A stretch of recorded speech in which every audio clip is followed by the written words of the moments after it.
Good morning, and welcome back to Wake Up and Ball with Richie and Tony. Yeah. We're back live this morning. Grab your coffee, grab your tea, whatever you drink this morning, or maybe you just drink water. All right? Make some eggs on your way to the work, wherever you do this morning. You guys let us know what you're doing in the chat this morning. Thank you guys so much for tuning in to another episode here on Roundtable Sports Network. Shout out to BetUS, as always, being the proud sportsbook sponsor of Wake Up and Ball. Let's get into business. We had a crazy Monday Night Football game. The Harbaugh Bowl lived up to the hype, lived up to the expectations of the game. We're going to get into some NBA talk, all right? So let's get into it, and let's wake up and ball. Shout out to everybody in the chat right now. First and foremost, we got Chris and Keith showing up. Let's go Bills. Andre, fins up, baby. We're going on a run. NY Jets Indy, what's up, TD and Richie? Go Jets, let's do it. JD the Great, doing what he does best. He's taking his son to school, absolutely love it. Andre's at Waffle House. Ooh, enjoy some eggs and waffles, whatever you're eating at Waffle House, my man. Josh Arnold's in the chat. Teddy, we appreciate everybody who wakes up and balls with us every single morning. Tony Dow, good morning, my friend. Good morning, Richie. It's time to wake up and ball, ladies and gentlemen. Happy holidays. This is Thanksgiving week for many. And, you know, just the holiday season. It has kicked off. I'm excited about it, man. I love waking up and balling, especially this instrumental, man. It always get me going. Richie have us vibing coming in the morning. Listen, man, but hey, y'all put your seatbelt on. It's time to, you know, destroy Richie in these debates. Let's get it. Destroy Richie in these debates. You haven't destroyed me in one yet, so maybe this will be your first day. Well, today we know I'm about to get a W and you're taking an L for one of the topics, but we'll get there. Yeah, you sure about that? Oh, yeah. Oh, yeah? I don't know about that one. Well, folks, you can do us a favor. A great way to support this show is by simply liking this video right now. All right, smash the thumbs up button and subscribe here to Roundtable Sports Network. We try to get as many people in the house as possible, make this a new routine of your every day in the morning. All right, let's get right into business and talk about what we saw last night from the Harbaugh Bowl. We have the Baltimore Ravens defeating the Los Angeles Chargers. Lamar Jackson went out there and had a good game. The defense held. It was Derrick Henry. The first half was competitive, but then the Baltimore Ravens were too much to handle in that second half. They win by 2 scores, and Lamar Jackson proves to be the better quarterback in this game. Jim Harbaugh proves to be undefeated against his brother, by the way. John, 3-0. All right, so you know who owns which brother there. But I feel like this was a really good tale of who is the better football team. Going into the playoffs, I think that the Chargers are still going to be a team to be reckoned with. I'm really impressed by them. But at the end of the day, I mean, Lamar Jackson was doing some fun things last night, if you ask me. What was your thoughts of last night's victory from the Ravens? Fun game. I really feel like it was a one-half game. That first half, it was very competitive, back and forth.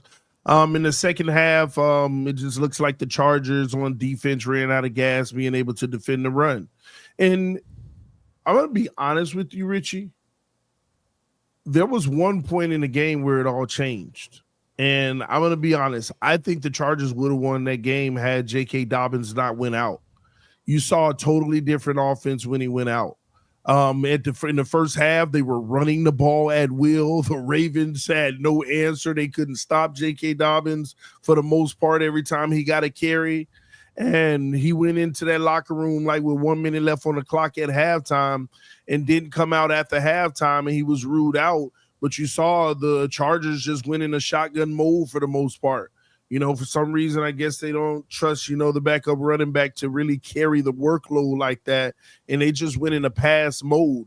And Herbert was still throwing dimes and making a lot of great throws, but the receivers in a lot of cases couldn't come down with the football and make that, you know, catch with tight coverage. So I feel like the game was a lot closer than it should have been, even closer than it was.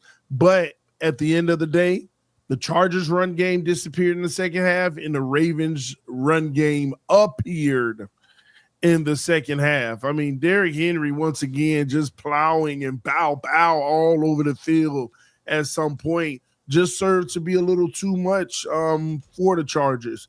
I think that, again, I think we need to lead this game realizing the Chargers still are better than what they showed in that second half.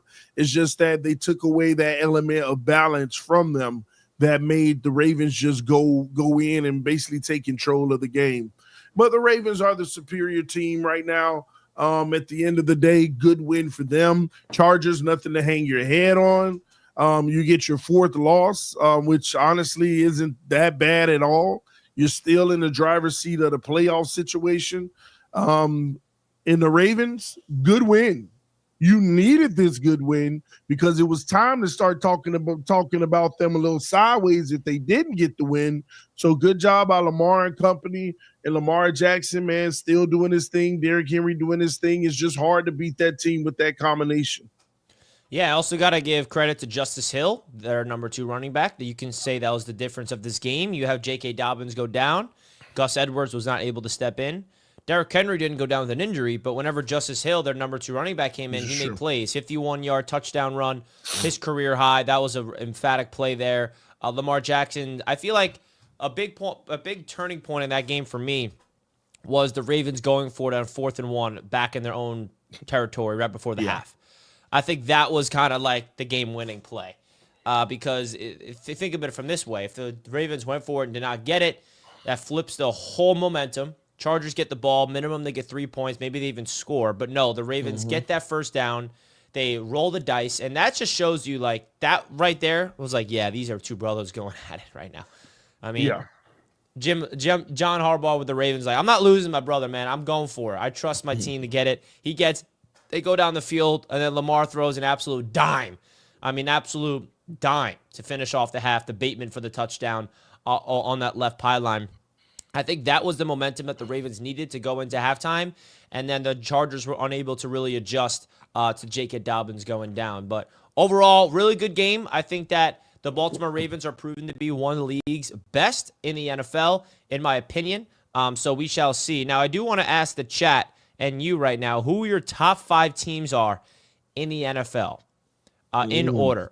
Now, I made my top 5, and I couldn't really think about this. Like, I was thinking about it, and it was really difficult.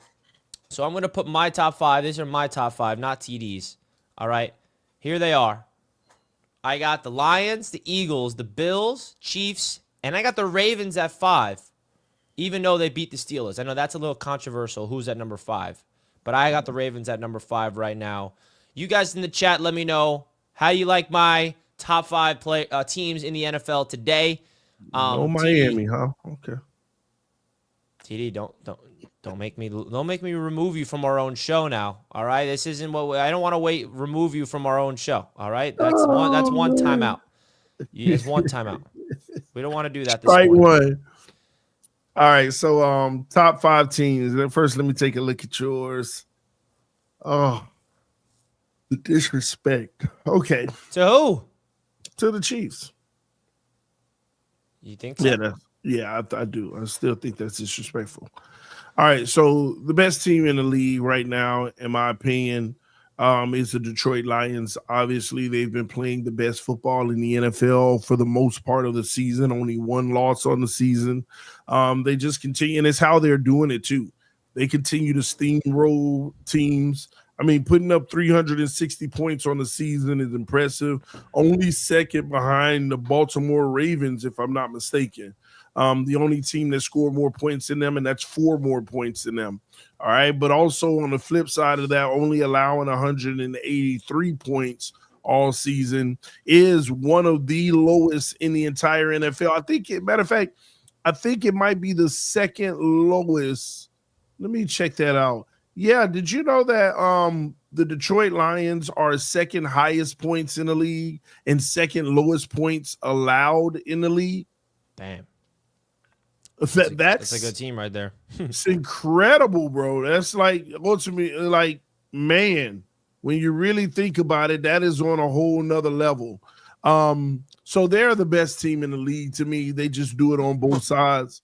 And then number 2 in the NFL, I still got to go with the Kansas City Chiefs. I mean, the 1 loss they have is the most impressive loss. You know, everybody talk about losses, but the one loss they have is against a team that's top 10 in the league, the Buffalo Bills. And at the end of the day, no matter how they're looking when they win, and no matter who it is they play, they find ways to get the win, and that's great coaching. They're the second best team in the NFL, in my humble opinion. Third best team in the NFL, I got to go with the Minnesota Vikings. Yes, I'm going to go with the Minnesota Vikings. Low key at 9-2. Nobody really talks about them like that, but they have a better defense than the Eagles, the Buffalo Bills. They've allowed less points than all of them, including the Green Bay Packers. I got to ride with the Minnesota Vikings. I like Pittsburgh close, but they don't put up enough points to really for me to feel that way. And again, this is another team that continues to win. And when you look at their losses, against the best team in the league, the Lions, and let me see, I got to remember who Minnesota's second loss was to. I don't think it was that impressive, but at the same token, they've lost to some solid teams overall. Outside of that one little stinker that they had. Don't sleep on Minnesota. And I know a lot of Sam? people, yeah, because of the structure of the team. I like 330 yards, 2 tutties last week. Woo. Yeah. Overtime drive for the win. Yeah, I really like the structure of the team. It's not just Sam. On the defensive side of the ball, they're the number one scoring defense in the league. You Number just one love Brian Flores. Takeaways. No, but this is what he's producing. You know, what's not to love? Number 4 on my list, I have the Philadelphia Eagles. They have been the silent assassins in this league. And again, I'm leaning on their defense, okay? I am going to lean on their defense. I think they're ranked 4th in points allowed on the season, somewhere around there, 4th or 5th in the NFL in points allowed. Defense wins championships, man. Defense is why these teams have 9 wins and 10 wins at the end of the day, all right? So Eagles playing great football, and this is without Devontae Smith. They play great football on the offensive side of the ball. Fangio got that defense humming. All right. And last but not least, number 5 is the Buffalo Bills. Excellent football team. They know how to put up points as well. If anything, they're like the 5th most points put up in the league this year. But the defense is really solid as well. Defense hasn't been as good as Detroit on points allowed, Minnesota, Philly. But this defense is still strong for the most part. And some people say, yeah, but why would you put them over why would you put the Buffalo Bills under the Chiefs? They beat the Chiefs. Yeah, I respect that. But at the end of the day, there's more games to go around to talk about instead of just that Chiefs game. The Bills don't have 1 loss. They have 2 losses, and they have to answer for that second loss that they received. And at the end of the day, you just can't walk past it just because they beat the Chiefs. Everybody has a stinker at some point, but they beat the Chiefs, but Baltimore beat them.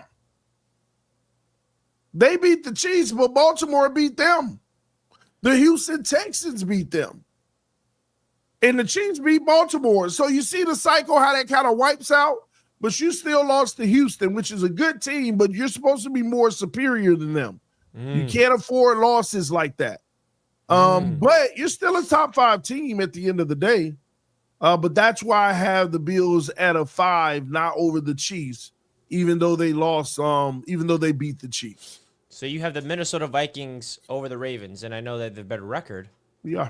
But, all right. I think the Ravens are better than the Vikings personally, but we shall see moving forward. Yeah, I think there's a big it's up for debate of the top 5 teams, and I think that it's going to be intriguing to see. Now, who do you got winning the AFC? Who do you got winning the NFC? I think that right now, as it stands, you can kind of predict a little bit what the playoff picture looks like. And we could pull up the playoff picture because I know everyone, I love looking at this playoff simulator personally.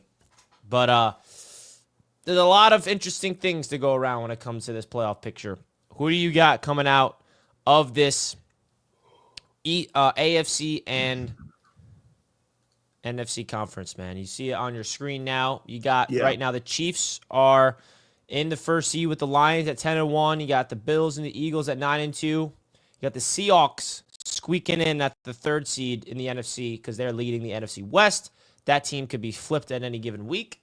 Are the Steelers going to win that division? Because now they're just a half game over the Ravens. The Ravens have to beat the Steelers in their next matchup to reclaim that throne, right? The Vikings are the best team in the wild card race, even though the Packers are right behind them.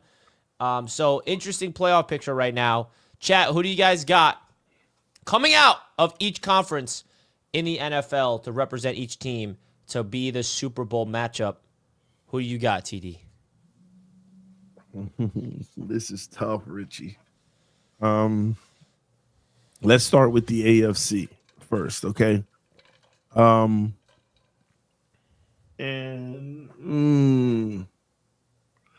start with the AFC. I have to. Oh man, I can't believe I'm about to say what I'm about to say. The Bills are going to be the first seed in the AFC. I think the Bills are going to be the first seed. The Chiefs have too many, and I need to verify this before I get all crazy. But I think the Bills will win the AFC because they own the tiebreaker over the Chiefs. And I can see the Chiefs with another loss, another 2 losses on their schedule, potentially, and the Bills 1 at max. And if they end up tied, the Bills win the tiebreaker.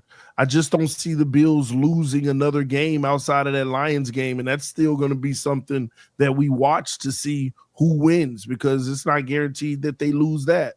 But, I mean, they're not good. I don't think they should be the favorite in that one. But I think the Bills actually come out of the AFC the number 1 seed this year.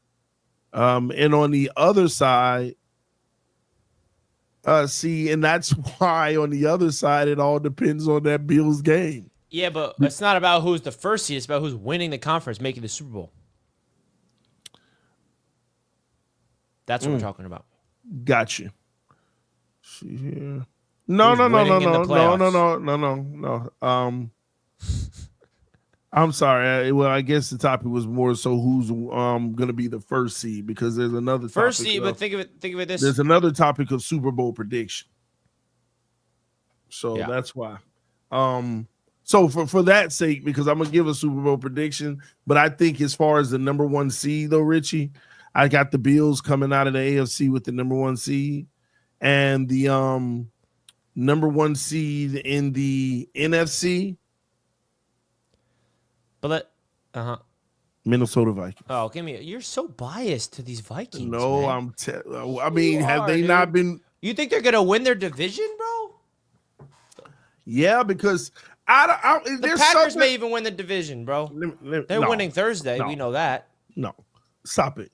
No, but I'm telling you, Richie, there's something about that Bills-Lions game. The Bills might get them. All right, so who cares about the first seed? The first seed doesn't mean anything, in my opinion. It do for some teams like Buffalo. They need it. No. The way I look at it is I don't care what seed you are. You get into the playoffs, it's everyone 0-0. Who's coming out of the AFC? Who's coming out of the NFC?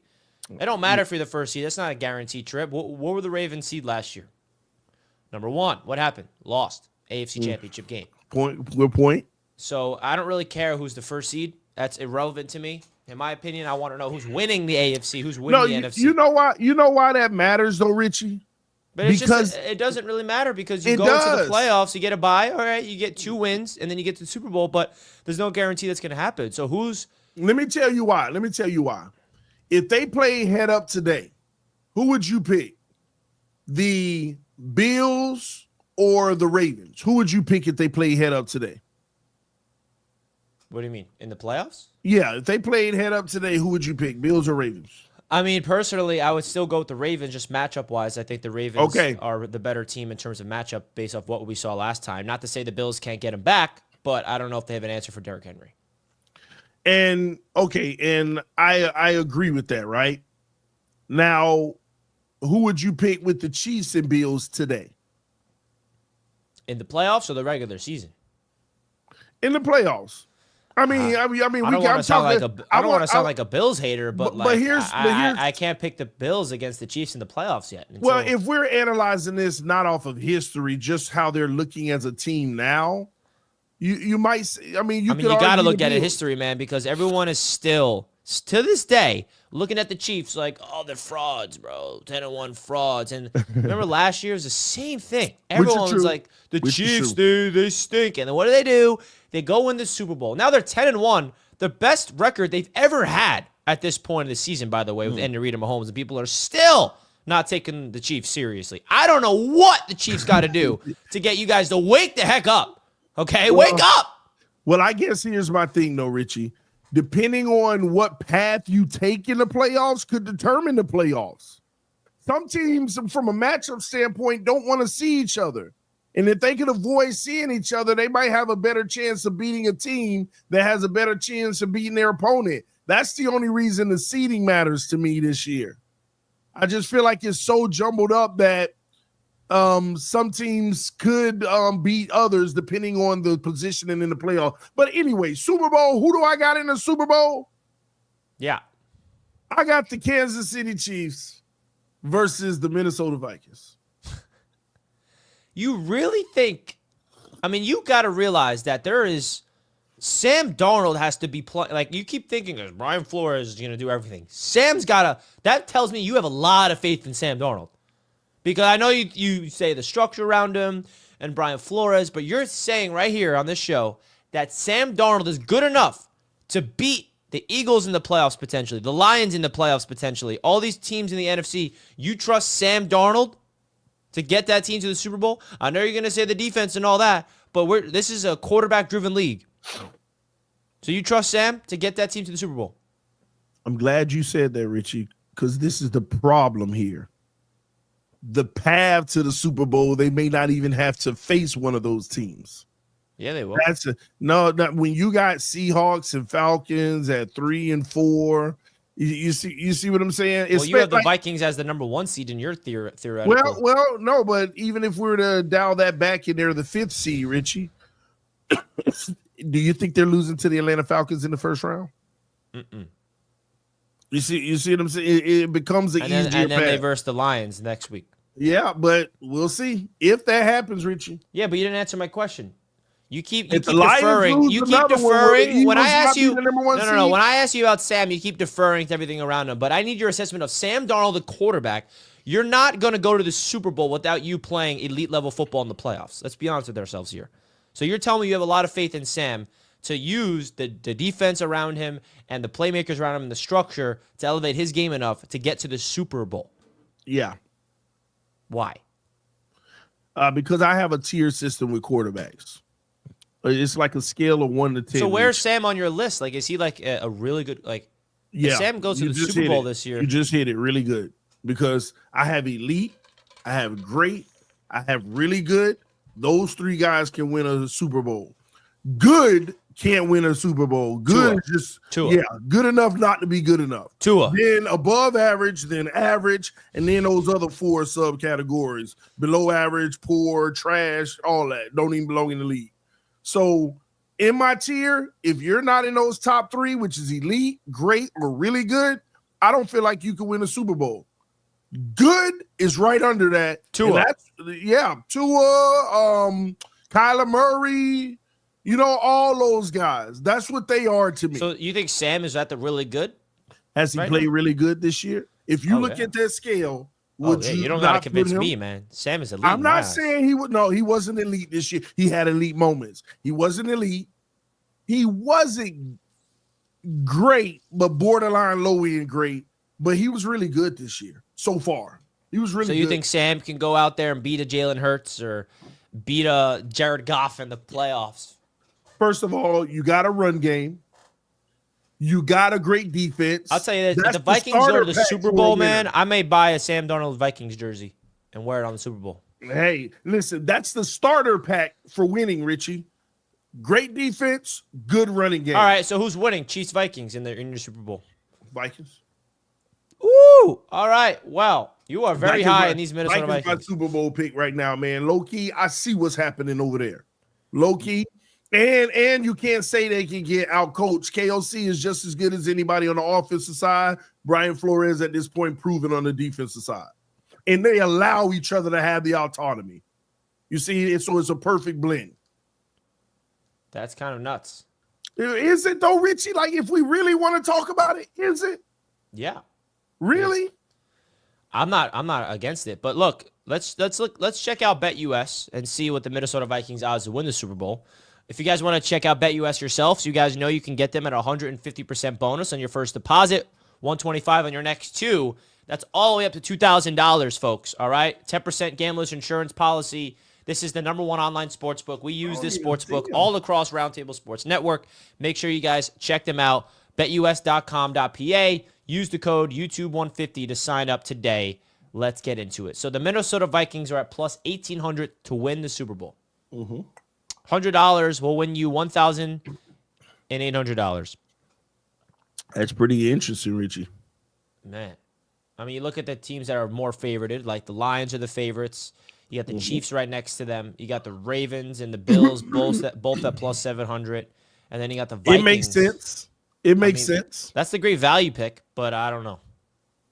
It makes sense right now, Richie, but I'm telling you, man, I like the Vikings this year. You know what I'm telling you? It's going to be real interesting when the playoffs come in. I mean, they're in the playoffs, right? You would agree with that. Oh, yeah, for sure.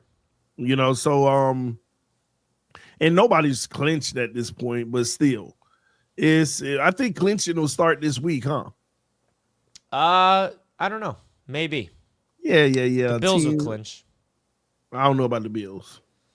Yeah, they're gonna clinch. Because you think they're gonna clinch the division by us losing? Stop, Richie. They ain't clinching nothing. Oh no, they clinching. They clinching. Okay. You better hope they don't lose out. We might still win it. I'll give you a break. Now, another topic in the NFL that's I think very interesting is Daniel Jones. Where will Daniel Jones end up? Could he be a Minnesota Viking? I think that's a good option for him. The Minnesota Vikings. There was a conversation about that recently. I think the Minnesota Vikings would be a good choice for him. But you know, I heard that out here. But for what? To back up Sam for a playoff run. Who's the backup for him? I'm thinking you're talking long term, but okay. No. If you're Daniel Jones, you want to go to a team, in my opinion, that has a really good coach and a really good offense that you can just get some a spearhead on your next development for your next team. And I think a team like the Vikings with Kevin O'Connell, even the 49ers with Kyle Shanahan, the Rams, anybody with that Sean McVay, Shanahan-style offense, I think Daniel Jones would be smart to go to just to sit and learn for the rest of the season and see the winning ways. I think the Vikings would make sense because they need some insurance. I don't know if Sam Darnold can stay healthy. I mean, he stayed healthy for the most part this season. That's a team that I'm looking at. I don't know if there's any other teams that comes up in your eyes for Daniel Jones. What do you think? You hit it right on the head, man. I got the Minnesota Vikings. That makes all the sense in the world. Never thought about that. You got the San Francisco 49ers maybe. But again, I think the report said Sam wants to go to a playoff contender. So he wants to be able to back somebody up that's in the that's in the dance. So the 49ers, I don't know. That might be a dead end. That might be a dead end situation. I mean, Brock Purdy's hurt. He may have a chance to play. Yeah, but are you making the playoffs or are you just going to play? He can make the playoffs. The NFC West is wide open. But it's Daniel Jones. I know. So he's better than their backup. He stunk, Brandon Allen, whatever his name is. Yeah, but Purdy's supposed to be back next week anyway. We'll see. I don't like it in San Francisco because of the likelihood of making the playoffs. At the end of the day, you want to be able to have a shot to go far in the playoffs with a team, if anything. Minnesota Vikings seem like the best fit that I could think of right now. Outside of that, any others that you can think about in the league? Trying to. I mean, you can argue the Chargers, the Ravens. I don't know who's backing up Jordan Love in Green Bay. Malik Willis. Yeah, that's not going to happen. They're happy with him.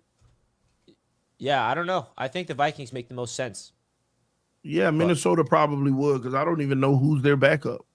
Chad, is there any teams that you can see him go to? I mean, someone said the Bills. I think they like Mitch Trubisky. I think the I Bills would forgot be about more. that. The Bills would be more of an next year type of thing, more than now, Hmm. in my opinion. Yeah, this Definitely is look out true. for that. The Steelers are not going to get him. They got two quarterbacks. I mean, who's the Ravens backup? The Ravens got who's their backup? Josh Johnson, former Jet. Yeah, I don't think they'd bring him in. Josh Johnson is that vet that they'd really rely on. 38 years old, in case Lamar went down. But you never know. Daniel Jones, I think, would be a pretty good backup for Lamar Jackson, in my opinion. Yeah, but here's what I will say: he could definitely help a team, get him in the room, and just in case something does happen, because what you don't want to happen is your starter goes out in the playoffs, and you look like San Francisco did in that. And you remember when they were in the divisional round or something like that, and they couldn't even throw that was sad of a game. You know, you hate to watch it as a football fan. So I think Minnesota is the best fit for them, and somebody will pick them up though. That's a playoff contender. And who knows? Maybe if Miami wins this game versus Green Bay, we'll pick them up because we'll feel very confident that we are guaranteed to go to the playoffs and maybe go to the Super Bowl. That ain't no guarantee. Stop Yeah, using that word. Yeah, it is. Stop using that word guarantee when you talk about the Dolphins in the playoffs, man. You just speaking this delusion. No. We'll see. Well, Richie, Thursday night is all that matters, bro. It's true. I mean, congrats. You blew out the Patriots. All right. The Miami Dolphins have won 3 straight against 3 teams below 500. But Can I ask you a question about that? Yeah. Sure. I put this on Twitter the other day, and I also put it as a poll. And I asked the question because it's genuine, and allow me to just explain this real quick to you, Richie. So, I'm a diehard Dolphin fan, and I love my team and I support my team. I just don't believe Tua Tagovailoa is the long-term answer, but I've always been open to being wrong, right?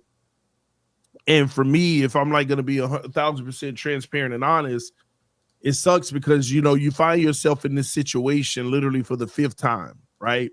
Every single year you've had a moment with the Miami Dolphins where this is the moment right here. Big game, you win and you're in, or this is the one that's on the line. of the past come back, aren't you? Yeah, well, I don't know. That's the crazy part. Tua's rookie year, it was the Buffalo game. You win this, we make the playoffs. We got obliterated. The next year, it was Tennessee. You win this, we should win out, and this is it. And got obliterated. And this is particularly Tua in his play. Obliterated, right? And 2 years ago, it was like, all right, we just went on this 8-3 run. We're the front runners. We're going to win the division. We're going to take it all. And then you have a 4-game stretch that was straight obliteration. San Francisco, the Chargers, the Green Bay Packers, just a bad stretch of football, got obliterated. Then his season was over. We flailed out. And last year, the last 4 games, I don't even remember the opponents, but it was obliterated. All of them were good teams. Pretty much got obliterated for the most part. And then we still made the playoffs, and versus the Chiefs got obliterated.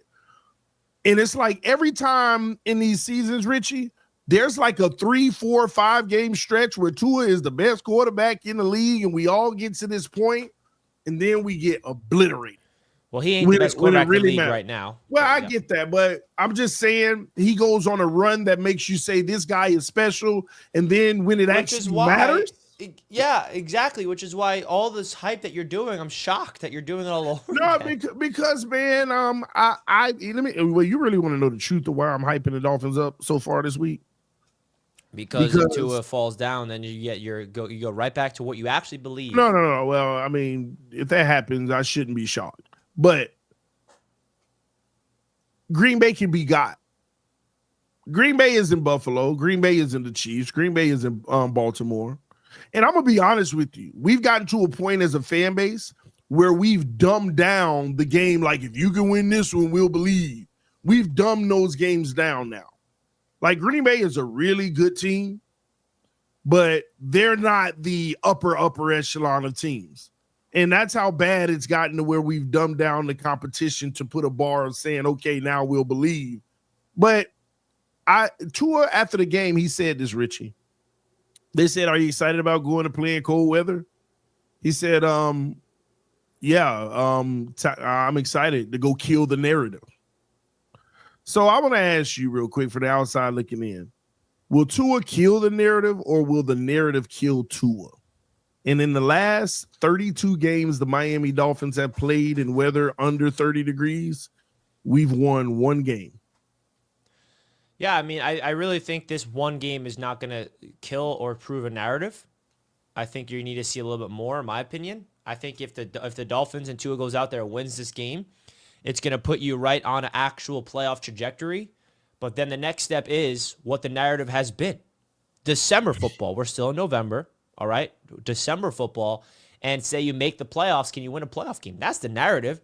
I think that the whole cold weather game and stuff, yeah, that's one thing. You beat the Packers, you beat a good team. Upsets happen. The Dolphins are the underdogs.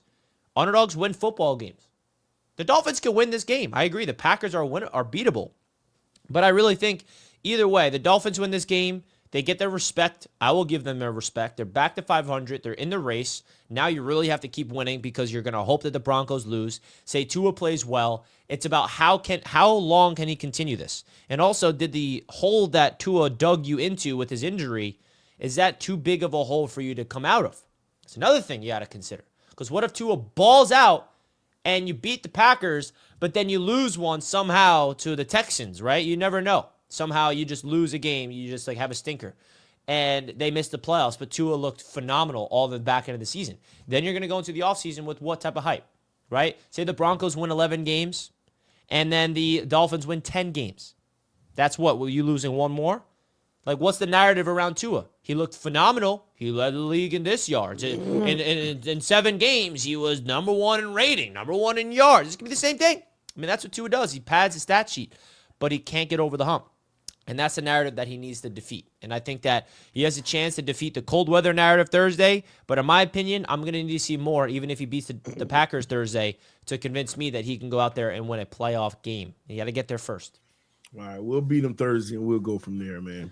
Folks, if you're enjoying the show, please do me a favor. Smash the thumbs up button, man. We only got 29 likes. That's ridiculous. 29 likes. If you're enjoying the Wake Up and Ball show, hit the like button right now. Oh, y'all, come on. Hit that like button. And I'm so happy that we got our first super chat from Jason because we're going right into the next topic, baby. How about the Knicks? Woo-hoo!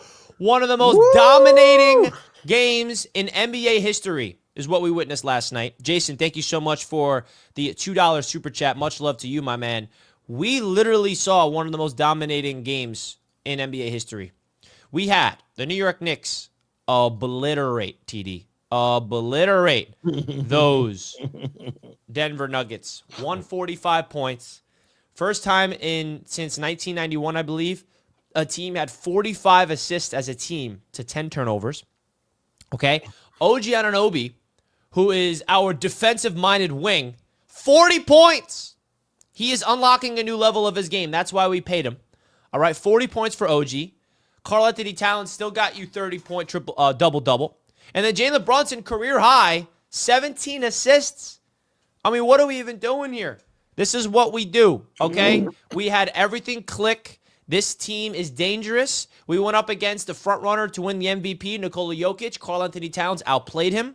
The Knicks outplayed the Denver Nuggets. This is what happens when everything clicks. The Knicks are a team that is still figuring out their identity right now. And when everything clicks, this is what it looks like, man. I'm telling you right now, this is what it's going to look like. A very formidable win on the road in Denver, smacking the Denver Nuggets around. Absolute offensive barrage. Thoughts, TD, on the Knicks W against the Denver Nuggets? The Nuggets, they're getting back in shape. You know, Jokic missed the game last week. You know, he's just working himself back in. The Knicks, they held him to he averages 30-point triple-double. The guy had 27 and 7. So now you're making excuses for him? No, I was just teasing you. Impressive win, Richie. Impressive win. The Knicks look really good. They got a squad. Again, man, the only thing that matters is when the Knicks play the Celtics, when the Knicks play the Lakers, when the Knicks play teams like that. Nuggets are a team. Yeah. But the Nuggets, you know, any given night they can have moments like that. I did say it's impressive, Richie. And it was on the road. That's what's more impressive because if I'm not mistaken, aren't y'all on like a 3-game road game skid? In the West, you beat the Suns, impressive. You beat the Jazz, you beat the Nuggets. I think it was the Jazz last. We lost to the Jazz. Saturday. Well, not so impressive. We blew out the Suns, lost to the Jazz somehow, and then we blew out the Nuggets. And now we're in Dallas tomorrow, and then we finish off the road trip against the Hornets on Is Black Luka Friday. hurt? I don't know. Is he? I want to. Yeah, I got to look that up because that's a good game to gauge because that's how I see the Knicks kind of like in that realm of a team. You know, you got the team that went to the finals last year. Cool. Oh Lord. If I'm not mistaken, I think Luka hurt. Let me look that up. I haven't seen him on the court in a while. Yeah, he did not play yesterday for Dallas. They say terrible news, has a wrist strain, at least 1 week out. So yeah, you know the Knicks keep getting this easy roll, man. No, the Mavericks just won with Kyrie. I mean, they're still good without Luka. Yeah. But again, we'll see. I think y'all better win that game. Y'all better win that game. This is the time to go on that run. They're getting their steam, man. I don't know how he lost to the Jazz on Saturday. It pissed me off. I really wanted to sweep this road trip. But you look at the standings, the Knicks right now are 10-7. All right, the Orlando Magic are heating up as well, and the Eastern Conference is starting to heat up, right? All the teams around them are on winning streaks. Literally all the top 9 seeded teams in the East have won in their last game at least. You know, you got the Celtics on a 6-game winning streak. You got the Cavs right back on the winning track, 2 in a row after their first loss of the season at 17-1. You got the Magic winning 3 in a row. The Bucks are back, right? They're winning. They're on a 4-game winning streak. How about the 76ers? I can't stop laughing at them. The 76ers suck. I love it so much. But at the end of the day, man, the Knicks are a team that everybody knows that the best is yet to come. Okay? That's the beautiful thing about this team is that we're only going to get healthier. Mitchell Robinson's still not with us. Precious Achiuwa is still not with us. And the more that this Knicks team plays together, the more we're going to be more dangerous. And I'm telling you right now, the X factor for this Knicks team, it's not Brunson, it's not Cat, it's OG Anunoby. Do you know what the Knicks record is with OG Anunoby? It's like 28. Going into the season, we traded for OG last year, TD, in January. Last year when OG was healthy, and he was injured a lot last season, the Knicks were like 24-3 with OG. He is the difference maker, and you can see right now he is getting even more comfortable on the offensive side of the ball. And if he could play this well, this efficient, he's playing like an all-star. OG Anunoby is playing like an all-star, and I think that he is going to make a case to be an all-star. Also, the Knicks have 2 starting all-stars on their team. Brunson will be the starting point guard on the all-star team. Karl-Anthony Towns will be the starting center. Says me.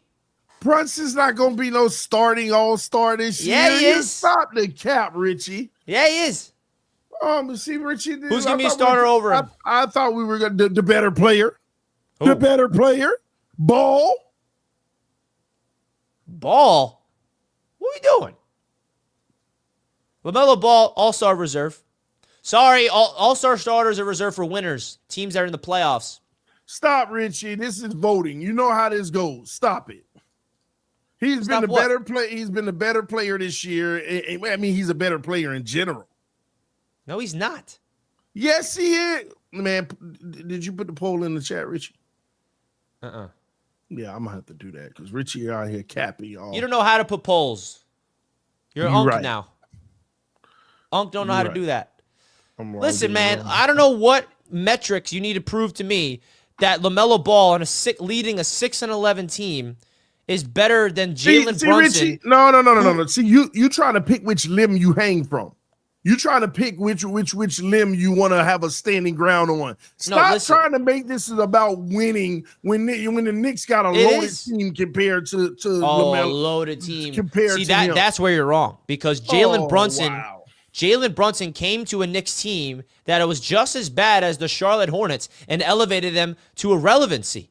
Let's not forget that the Knicks have been trash, and Brunson came here and elevated the team, made everybody around him better, and brought the Knicks to the playoffs and won playoff series. What has LaMelo Ball done? And by the way, I love LaMelo Ball, but what's his biggest issue? Himself. He can't stay on the court. Availability is now. But he is okay, now. But that's something you got to factor in. Do you see what you're getting Brunson's now? available. Yeah, but you're telling me that LaMelo Ball's 50 points and 30-point step back, fade away, all these highlights. It's not impacting what matters the most, which is winning, bro. I want my leader to go out there and win basketball games. You want to talk about stat padding? That's what LaMelo Ball is. He's on a trash team and stat padding.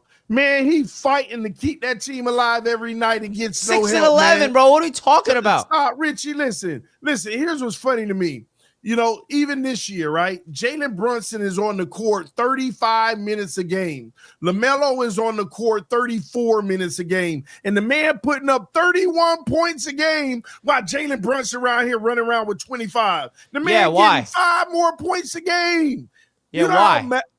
Do you know how massive that is, Richie? It's because he has Karl Anthony Towns. Thank you. So you can't have your cake and eat it too. You cannot sit here and now use the argument he has help and then discount the fact he don't have help for why they're losing. But he's not a winning. If Brunson was on the Hornets, they'd be winning. Man, if Brunson was on the Knicks, y'all be the number 1 seed. Brunson is on the Knicks. I mean, Ball. If he was on the Knicks, y'all be the number 1 seed. He does not fit Tom Thibodeau's system, man. Stop the cap, man. He is the system. Ball is the system. He's a baller. LaMelo Ball is a fun basketball player. He's good and all that, but there's no denying that Jalen Brunson's got that it factor. He's got that mentality. He's got that killer mindset. And the only way you can convince me LaMelo Ball is better than Jalen Brunson is very simple. Do you know what makes Jalen Brunson great? Talk to me, Richie. When the pressure's at its highest, Jalen Brunson steps up. And that's something that, as a Knicks fan, I've been waiting for my entire life. You know, the opposite of Tua. Tua gets into a high-pressure situation, he turns into a pumpkin, right? Jalen Brunson, on the other hand, when pressure's at its highest, he levels up his game to heights I did not even know it existed. No. And we've never seen LaMelo in those high-pressure situations yet. I have. I saw him lead his team being down. I saw him lead him to overtime the other night and get the W the other night. No, regular season. That's my point, man. You discredit you discredit the baller mentality and the mindset and the killer mentality and the winning killer that Jalen Brunson is. You saw what he did in Dallas, by the way. Before the season before he went to the Knicks, Jalen Brunson. In the playoffs, Luka Doncic gets hurt. What happens? Jalen Brunson takes over that Dallas Mavericks team and drops 35-40 a night, leading that Mavericks team to the Western Conference Finals, which eventually got him paid and went to the Knicks. And everybody said, oh, the Knicks are stupid, bro. Why are you paying Jalen Brunson? Oh, I'll show you why we paid Jalen Brunson. Elevating a team that was in the dumpster, the New York Knicks, to relevancy. All right? Listen, Richie. This isn't a debate. It is a debate. It shouldn't be, but it is a debate, Richie. This is so front running to me, these opinions, because I even see people in the chat. I value winning. Brunson is the pick. Do you not realize what's around Brunson? But what is LaMelo Ball doing better than Brunson besides just everything on the court he do better? There ain't a single thing Brunson does better than LaMelo on the court. Clutch. That matters, bro. Bro, LaMelo Ball's shooting the ball 38 shots a night. I mean, of course he's going to put up those points. Talk about efficiency, bro. LaMelo Ball is ridiculous right now in terms of shooting the ball. How many, the volume he has. Of course he's going to put up 30 points. That's what I'm saying. There's context that needs to be had here. He's putting up 40 shots a game. Of course he's going to put up 30 plus. What are we doing? Richie, how many championships does Brunson have? He's going to have one after this year. Richie, see, this is the problem with y'all Knicks fans. Okay, okay. Can you explain this then? Does efficiency matter in your brain? It should. Efficiency as a basketball player. It does. It does. Richard. Okay. So you talk about LaMelo Ball. LaMelo Ball, right? You want to celebrate his 31 points per game? Mm-hmm. Well, he's shooting 44% from the field and 35% from downtown. Okay. Mm-hmm. Jalen Brunson, on the other hand, he's put up 25 points per game on an efficient 48% from the field and a 41% from three-point land. So it's less volume, but it's a higher efficiency. LaMelo Ball is chucking that thing, and that's why he's scoring more. He's shooting way more, and he's shooting the ball less efficiency, all right? That's what it comes down to. That's why the Hornets are not going to be a good basketball team, because LaMelo Ball feels like he needs to do it all and just chucking shots up. He doesn't. All right, that's like why he's putting up 30 points per game. I mean, how many shots is he putting up a game? The efficiency is something that matters. Brunson's shooting more efficiency from the field, more efficiency from three-point land. I mean, that's what it comes down to. He's also, may I add, averaging more assists per game. So Brunson is the better playmaker. Brunson is shooting more efficiency, and he's winning. And Brunson ain't in there getting rebounds like LaMelo, doubling his rebound total. The assist isn't far off, Richie. You act like it's like, Brunson don't need no rebounds, man. Like, we're talking about 8 assists versus 7 assists. Like, I mean, but the rebounds, that's night and day. Okay. Come on, man. Congrats on the rebounds. Yeah, but Richie, as far as the shooting efficiency, when you have no talent around you and nobody can make a shot, you're like LaMelo is in a position where he got to even take bad shots a lot of times just to get it off. Expiring shot clocks all night when they give him the ball with 3 seconds left. Like, you watch these games, Richie. You know what he's up against. And if I was LeVar Ball, which he's crazy, why isn't he out of there? You got to get him on the first train out of there. You know how when he become a free agent, Richie. When he become a free agent, and when is that, by the way? Do you know? Because it got to be coming up. Like, when is LaMelo? No, he signed a 5-year. He's not going to be a free agent anytime soon. This man stayed with them. Yeah, Brunson better because he ain't right in the head. I mean, like, what has LaMelo Ball done besides, like, score more because of high volume shot? I mean, let's be honest. This is how I look at basketball, and you can argue the NFL too, but more NBA in my eyes. All right, here's my thing, Richie. Stars, let me just say this. Okay. In my opinion, in the NBA, stars are born in the playoffs. You know, for example, Julius Randle never became a star because he was elite in the regular season, fumbled in the playoffs. Jalen Brunson became a star because he played his best basketball in the playoffs. LaMelo Ball's never been to the postseason, and I get that's not his fault. I mean, it is. If he's the leader of the team, you should be able to carry the guys around you to the postseason. Until I see LaMelo in the postseason and level up his game like Jalen Brunson did. Like, I don't think you remember what Brunson did in the playoffs. He was doing things for the first time since Michael Jordan, bro. Literally. Stop 40. He put up back-to-back 40-point games. First time since Michael Jordan. LaMelo Ball's never done any of that.